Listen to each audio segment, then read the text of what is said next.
Okay, people, I'm back. Fred White, Tales from the Pen. If you're new to the channel, please go down and hit the subscribe button. Click the bell notification next to the subscribe button and click all. This way here, anytime I upload a video, you will know about it. If you're new to my channel, my name is Fred. I'm from Queens, New York, and I talk about my experiences in the prison system. I talk about my experience in the justice system from the age of 14 on up.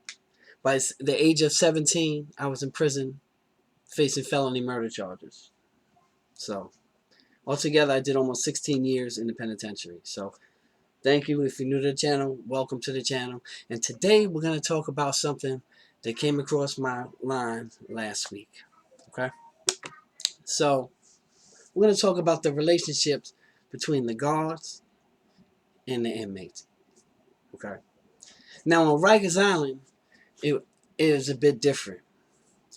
Rikers Island, most of the corrections officers are actually from the area. They're from the 5 boroughs.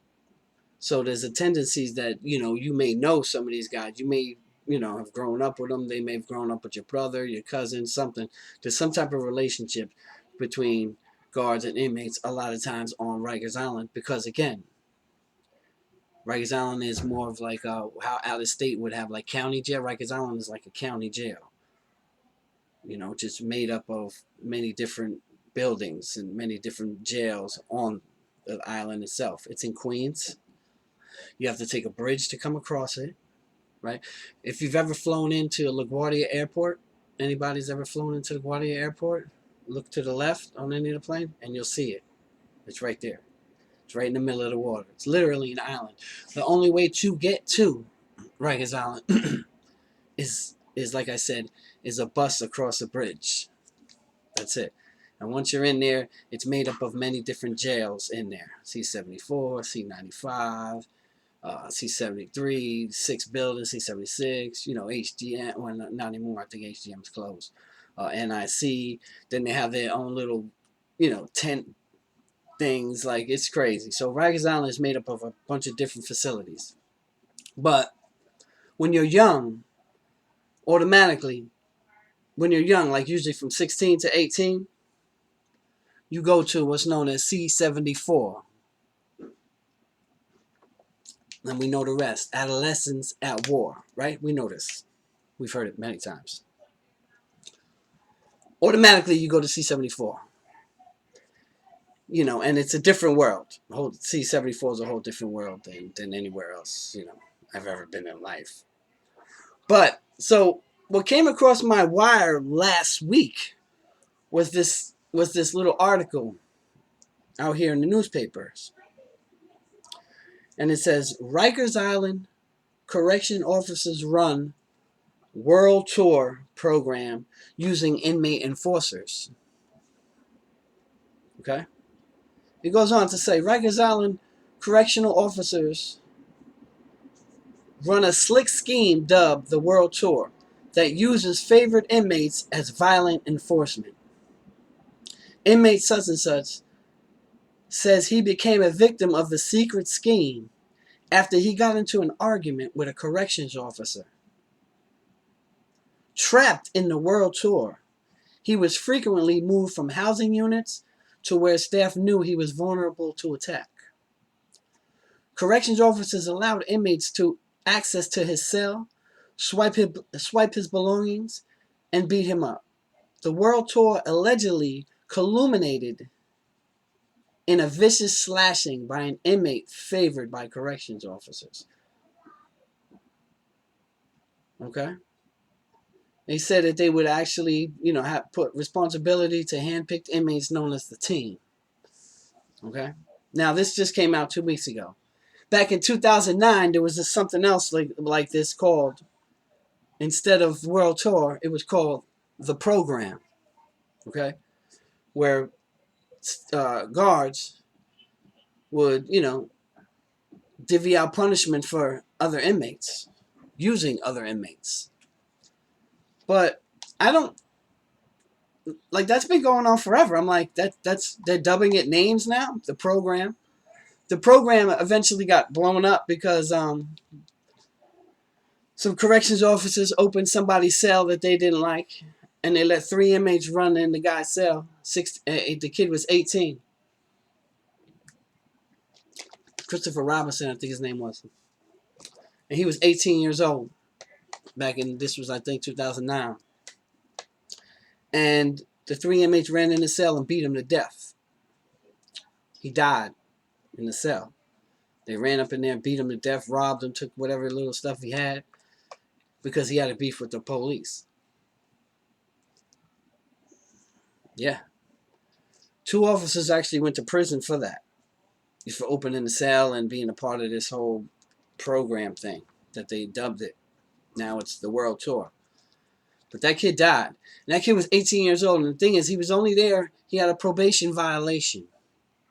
Like he had a curfew, like just say a 10 o'clock curfew, he had to be home. But he was actually working overtime in Staples. The kid had a job. He was on probation for something, I don't, whatever. But he had a job. And the probation came to his house, and he wasn't there. Didn't matter that he was working overtime. Didn't matter that he had, a legitimate excuse of where he was. Didn't matter.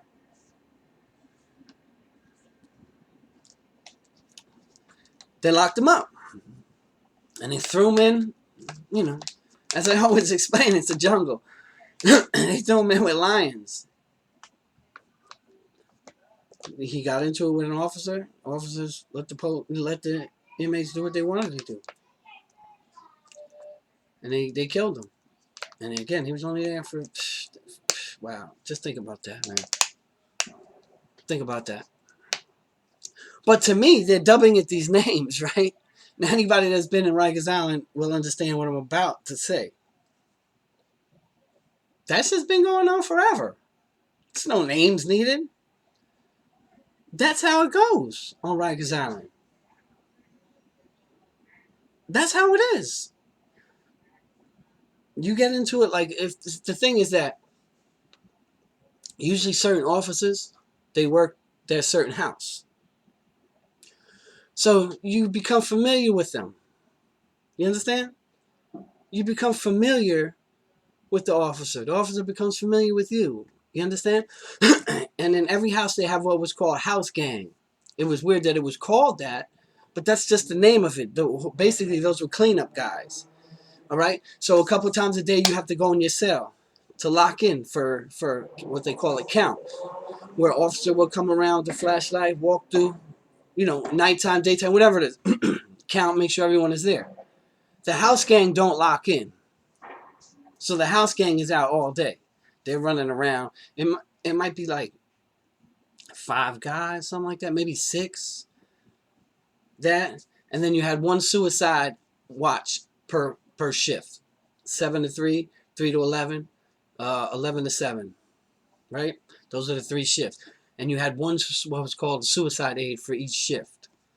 A suicide aide is just somebody they appointed, like especially at nighttime, you're supposed to, as a suicide aide, you're supposed to go and make sure, it's supposed to be like every 15 minutes, you're supposed to walk the tier and peek in everyone's cell to make sure that they didn't kill themselves. But really, it was just a name, because the suicide aides got the most money. House gang maybe got $15 a week or something like that.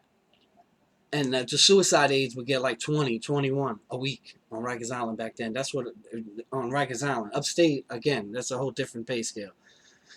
Upstate, you're getting 8 cents an hour, or, stuff like that. I'm just saying, on Rikers Island back then, I think the house gang, the suicide was the highest in that little genre right there. I think they got like 20, 21. So those guys would stay out all day. But those guys were also the ones where police needed something done. Those were the guys to do it. You know what I mean? Like if you come into the house and the house has been established and most of the guys have been there a while, and you come in with some rowdy stuff, or the police will just turn, they will, I don't like him, get him out of here. And just like that, dudes would, like wolves. The police call shots. Even though the inmates run it, I'm saying is, the inmates Certain police can call shots on inmates. That's a fact. That's not, I'm not making that up. Anybody who's been on Rikers Island can attest to that. It probably goes on in other jails too, county jails. Police don't like you, you know what I mean? And they're cool with a bunch of the inmates in there. Yo, I've seen it 100,000 times. You know, I seen it one time. So this police, he was in the 4 building. Anybody back in the days in the 4 building would know his name was Bar. Baa. That was his last name. Bar. Big. He was like 6'3", maybe. Big, you know, defensive tackle looking motherfucker, right? And so some kid came in, all right, and him and Bar, you know, he was beefing with Bar through the gate. So Bar let him in, you know. They let him in. The dude went to his cell, came into the day room, and Bar walked right up on him. Smacked the shit out of him. BAM! We smacked dude like he literally knocked dude out. Dude hit the floor, boom. Said, let him know I run this shit here. And he walked out, and then the vultures came, and they just like took his shoes, took the dude's t-shirt. I remember it was just like, oh my god. It was like literally like vultures on somebody dead, and they just come and just start. That's what it was like. This guy woke up damn near naked. Dudes took all his shit. You know, scattered. You know, took him up out of there. And that's what they do. You know, I know to some people it'd be like, wow, really? Does that happen? But to anyone who knows, that happens all the time. Back then, Bailey too. Captain Bailey. That Bailey, I remember when he was like a sergeant. Man, them dudes come in, I'm telling you, I seen them come in one time and clean out a bullpen. A bullpen is when you go to court in the morning, okay? And whatever borough you're going to court in, okay? They would have pens. So you would have the one pen, I don't know, but just say that was a Queens pen. 2 pen was like Manhattan pen. 3 pen like that, you know what I mean? And they had like 4 or 5 pens, Brooklyn, Bronx, you know, everyone had their own pen. So when you would go to court, you go to your pen. You're going to Queens Court, you go to Queens Court. You go to Brooklyn Court, you go to Bronx Court, whatever, you know, court you were going to. And this one dude, he knew that an enemy was coming to court with him. He knew that his enemy, one of the dudes, you know, he got it on with, was coming to court that same day. Now the first individual, he was like from the Bronx, but he went into the Brooklyn pen because he knew that his enemy was going into the Brooklyn pen. You understand? So when they get to the area, everyone goes to their pens. He slid into the Brooklyn pen, even though he was supposed to be in the Bronx pen. Are you with me? The bullpen. Okay, that's where they. And then from there, they take you to court. They herd you to court. So it'd be 20, 30 people in the bullpen at any given time in each one. And they're very small. It's, you know, it's crazy. So the kid went and he hid, like, and there's a little toilet area, right? There's no door, but it's just a wall here, the toilet's here. So you have to go around the little thing to get in. He hid by there. And when dude came in, he jumped up, he cut him. Bam! Cut the kid. You know, the kid went to, yo. Police opened the gate and Bailey and them. And the kid ain't tell who did it. You know what I'm saying? And Bailey and them just came in and they just started fucking everybody up. They just beat up everybody in the pen. Like it was like a little war going on. But I mean, when the turtles come, you know, when they pull that pin and when that CERT team comes in, we call them the turtles, and they put that gear on and they come in the pen. I mean, they're not coming in to talk. They're not coming in to say, hey guys, can you do us a favor? Can you lay on the floor? They're coming in and they're fucking you up. They're fucking you up. You know, that's when I really realized like how strong the police are on Rikers Island. But that shit's been going on. The world tour, the program, and they're giving it all these names. That thing has been happening forever, police used to, used to bet on fights. It would be like Gladiator. Like, they bet, these two, you two don't like each other? All right, let's go. Going, they'll put them in it was like between the gates, it was called, the A and B gates. You come in, and there's like these little fence, and there's another door there. So before you get into the actual house, you're there with your property, and everyone comes up and they start staring at you. Yo, who's this dude? Blah blah blah. So there's a little section in there. Police would let them go right there, and everyone would be watching on the cage, or they just let them go right in the tier. It's just, they don't want people, jumping in and stuff like that. So they like to put them in there and close the door. And they would sit there and watch from the bubble. And everyone would be right there on the gate. And it would be like fucking fight nights. And the police would be betting. That's nothing new. That's why when I'm reading it in the paper, I'm like, it's been happening forever. All right, who's next? Who wants to fight next? You two were arguing early today on the card table.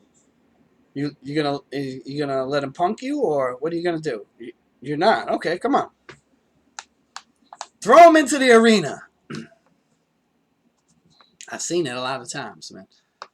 The police on Rikers Island used to. I don't know now. Now they say there's 500 cameras on Rikers Island. Back then there was 0. Now they got 500, literally, in cameras all over the place. So it's like harder. So yeah, you may do stuff, you may pop off, but you're not gonna get away with it. You know what I mean? Like, you may be just as wild, but just the camera, you're getting caught for what you did. My day was a little bit different. A lot of dudes got away with a lot of shit. Unless the guy that you cut or stabbed actually said it was him. And then he's got to come to a hearing and say the same thing. By the time he comes to the hearing, a lot of times his story changed, man. I don't know what I was thinking about. I know I said he did it. I was in shock. I don't. This definitely is not the guy that cut me. You understand? So it's not as easy when you're cutting. You know what I mean? So you can get away with a few things in there because it's like a civilization. And again, once dudes tell, sometimes they come to the rationale, like, because the tier hearing won't be for like a week. So they're sitting there stewing. Like, wow, I have to be a witness in a trial, like, against this guy in a tier hearing, right? I explain tier hearings. When you get an infraction, when you get, when you cut somebody, stab somebody, get into it with an officer, anything like that is a tier hearing, and you have the right to defend yourself. So now the guy who got cut has been stewing for a week, and he's been getting messages from people, kites under his door. Yo, you better not rat. You better not tell. You better forget everything that happened. So by the time he gets to the tier hearing, I don't remember anything. They'll kick him out to jail, but then the guy who was the slasher is back in population. To slash again. And again, you guys know already, I don't do this shit to glorify. You know what I mean? I may tell stories and laugh and things like that just to bring humor to certain things. But you guys know I don't do any of this for glorification purposes, man. I tell stories so people understand, like, wow, I go to Rikers Island and this can happen to me. Yes, it definitely can happen to you. Sometimes people think it's the inmates versus the guards, and that is the case more upstate. More upstate prisons, where upstate is 8, 9, 10 hours away, and you have different people. More country, more, upstate is a little bit different. Those corrections officers are a lot different than the county jails, Rikers Island, things like that. They're different. They didn't grow up in the hood. You know what I mean? Certain places upstate is, but they didn't grow up like that. A lot of those guys, like, grew up on farms, and you understand? It's different world upstate with those prison or corrections officers. Even though a lot of things still go on, a lot of things, you still, it's not all corrections officers are just dickheads. It's just that's what you're taught. You're taught it's like a us versus them. And I'm sure that's how they get taught too, as corrections officers. That's why, I'm supposed to do this interview with Nick. We're going to get it right. Hopefully next week's interview, is going to be with the corrections officer from Tennessee. So I want you guys to see the other side. You know, how are they taught? You know, are they taught the same values like it's us versus them? Is that, you know? So I'm going to get into a bunch of things with him. He's a corrections officer from Indiana. Salute, Nick. You know, hopefully we get this done. But yeah, I'm reading this article, and I'm like, that's just regular stuff. You know, here's the thing. You know, a lot of places, inmates run to a certain extent, but that's half the time it's because the police let it happen. Like upstate, what they'll do is what they really don't do on regular. But upstate, they'll find weapons on you. They'll find a weapon on you. Let me tell you something first. I remember his name, Officer Plant from Caxsackie. I remember him. So I had got into it with one officer. I think it was because he didn't let me out for gym or something like that. And allegedly, they say I spit at him. I don't. This is alleged allegations, people. That's all I'm saying. I'm still saying alleged. Okay? Now, so he was one of the sergeants or whatever that responded to the cell. Little pipsqueak looking. I'm gonna be honest. He looked like Hitler. Like, you know. I'm not. I'm just appearance. That he was a little cornrow. Right. So he comes to my cell. He could barely. Now the cells in Caxsackie, the windows are up high, a little bit higher. You know, he had to like stand on his tippy toes just to like look in, like, hey, you know, like one of those fucking guys. You know what I mean? And I'm looking down on him. You know what I mean? From the window, like, shut up. So he come beefing, blah blah blah, whatever. So I ended up getting, I don't remember, 60 days keep lock. They called it long-term keep lock. Send me to the other side. You know, it's not the whole, it's not SHU in Caxsackie, but they would call it keep lock. You know what I'm saying? Long-term keep lock. So I went to keep lock like 60 days, whatever. I did end up doing 45, something like that. I came out. So in Caxsackie, right? So this is like in the summertime. They had different yards. They had the center yard. Then they had these other little yards. But the big yard in Caxsackie is where it was grass. You had a lot of, you know, baseball, handball, basketball. It was called the big yard, and they only opened it in the summertime. Okay, in Caxsackie. So they were opening, say, like, you know, the next night, that night, next night, whatever. So dudes was telling me, yo, the best time, and again, you know, I was new. And, you know, these guys didn't even know, or maybe that was the rules, but they said, listen, the first night when everyone goes to the big yard, they don't search. The metal detectors, something, blah, blah, blah. They don't search you on the first night. Now, I should have known that I'm in prison now. I'm not on Rikers Island anymore. I'm upstate in prison doing my time. So I should have known that that's probably not the case, right? So, you know, we going through the little assembly thing, bam, bam, walking down the corridor, and I see other houses ahead of us. And I see them pulling people out. And there is magnometers. There are the metal things that you walk through. They are there. And I had a big bone crusher because dudes were schooling me like, you got to get it out there on the first day, and then you got to find a place for it. Like, you got to bury it somewhere, maybe in the dirt. You have to, but it has to be accessible so that if something jump off, you got to be able to run and grab it from your area. Like, so dudes was already, like, this was the rhetoric, right? So when you go out there, the first day is when you bury everything. Like, you get your weapon, get the weapons out there, right? So this is I'm like, I bet, you know. I got this big brolic thing. And so I see it. I'm like, oh, fuck. I'm the last in the line on the right. Okay, there's 2 lines, mind you. Just say there's like 20 people on this side, 25 people on this side. There's 2 lines. I'm on the back right. So the wall is here, and we're going toward the yard. The magnometers are on the left, and they're pulling people out and letting the rest of the house kind of go, like pitting out like 5 people. So when I looked to see who's pulling people out, it was Pipsqueak, right? It was Pipsqueak. You know what I mean? That's what I used to call him. I see him point people out. I'm like, oh my God, there's no way he's not calling me out. he's calling me out 1,000%, right? So he boom, boom, he looks, he sees me, and I got this thing, and I had it right here in the thing. So I already started to take it out. Like I had it already, it was like tied up a little, so it was going to be a stroke. So I was already starting to take it out, right?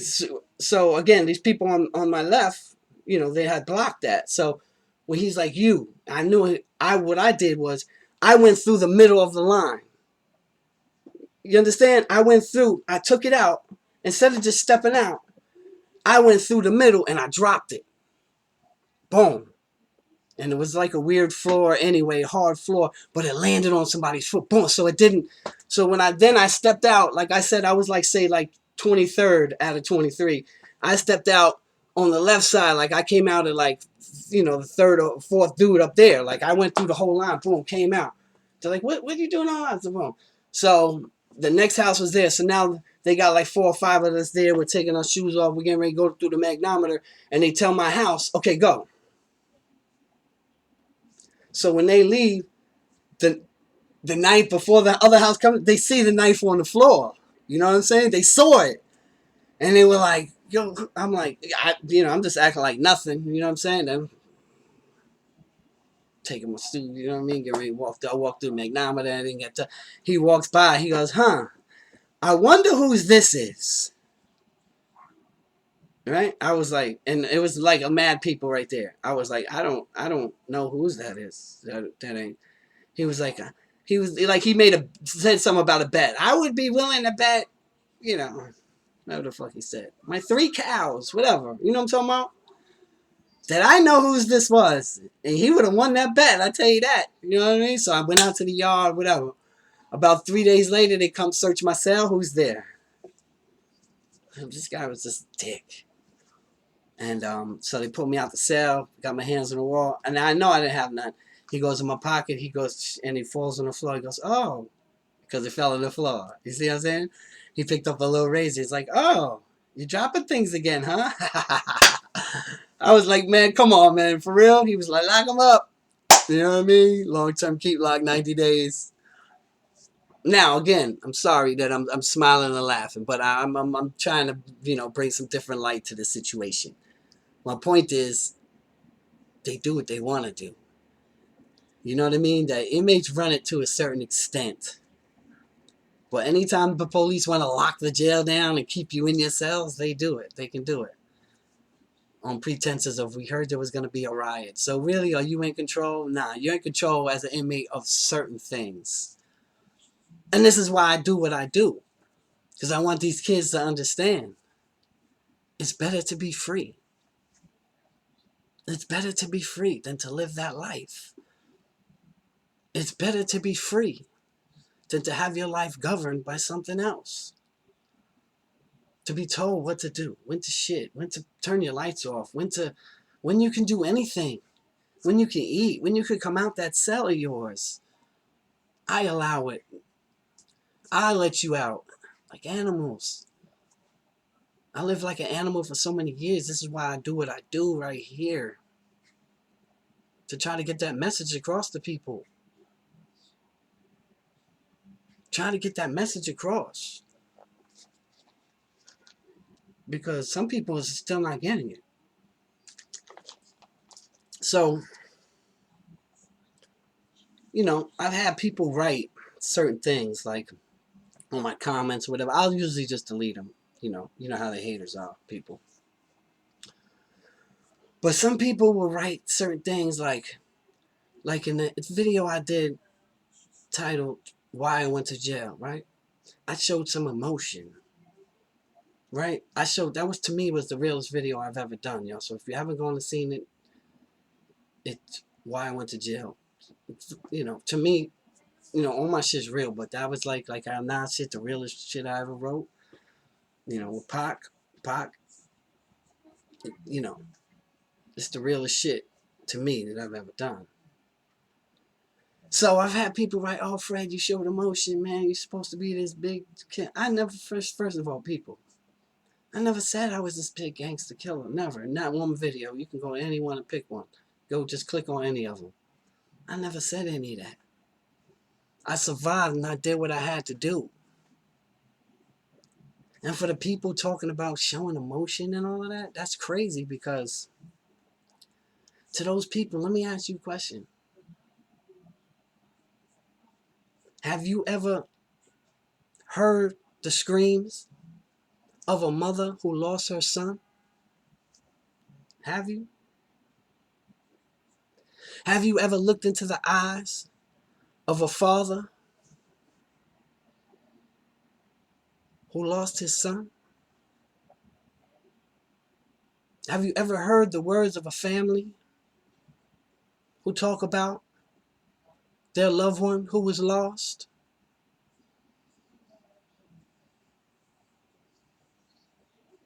Then don't tell me about the emotion I could show. Don't do that. Don't come writing nonsense. Those are memories that will haunt me forever, man. That's real. Those are memories that will haunt me forever. Knowing that the pain and the destruction that I caused. That's just me expressing myself, me being a man. That's it. Those emotions you saw was just me being a dad now. And can't imagine the pain and suffering I put people through. The pain and suffering I put my own family through.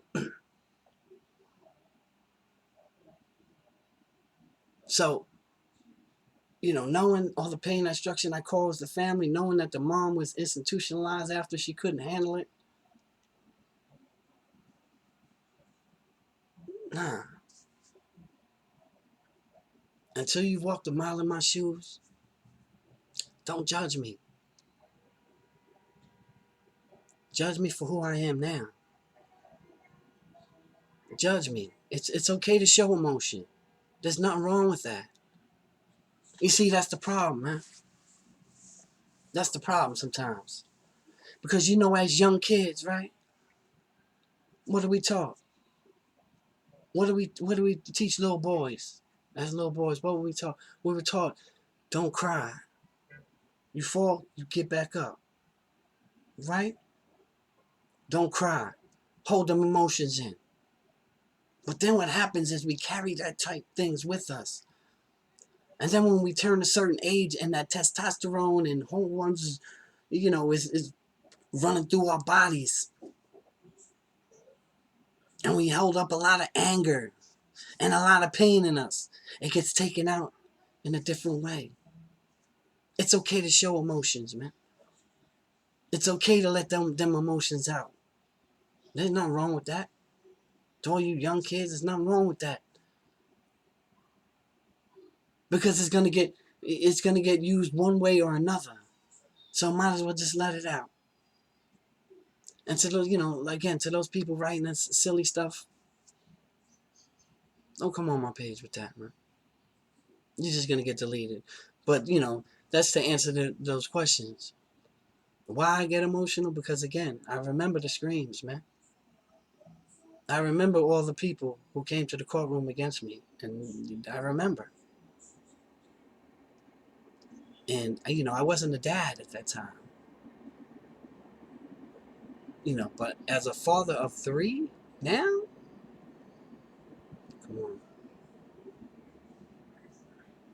What I did wasn't right. What I didn't mean to do. It was an accident. But when you're living a certain lifestyle, these are the type of things that come with it. I never meant to participate in anybody's death. Never. Never. But I did. I participated. And it's something I have to live with. It's something that, I'll cope with forever. And it's an emotion and it's a feeling that I don't want others to have to deal with. It's a feeling and emotion that I try to bestow upon the youth so they understand. As I always say, some things that you do when you're young can affect you later in life. Right? I always say that. Some things you do when you're young can affect you later in life. Because as I always say, yes, I'm out of prison, but I still feel like I'm in jail.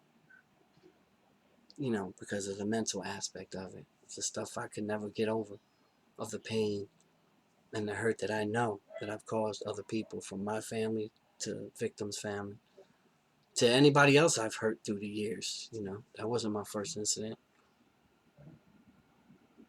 So in my way, this is like me giving back.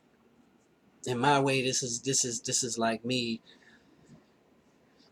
trying to shed some light on some things. This is like making me feel better, like I'm getting, you know, weight off my shoulders. Because I feel as people, we all have good in us. You just have to show it. What good is having good in you if you're not going to show anybody? So I feel we all have some good in us. You know, I know this turned into a real talk session, but you guys already know how I do, man. I don't write nothing down. This is all freestyle. This is all from my heart. I just wanted to get on here a little bit and talk about the, you know, the relationships between the guards and the inmates, you know, and how it's always been. They're just giving it names now. Like I said, the World Tour, you can look this up, type in World Tour Rikers Island. Or you could type in the program Rikers Island. It's been happening forever. You know, certain inmates run the house. I remember on certain times on Rikers, like when we'd be locked down, you know, the house gang, I was part of the house gang, and pretty much everywhere I went, or I was a suicide aide. You had to get a certificate, and I got the suicide aid. So I used to, you know, I used to always be out. So I bear witness to a lot of things.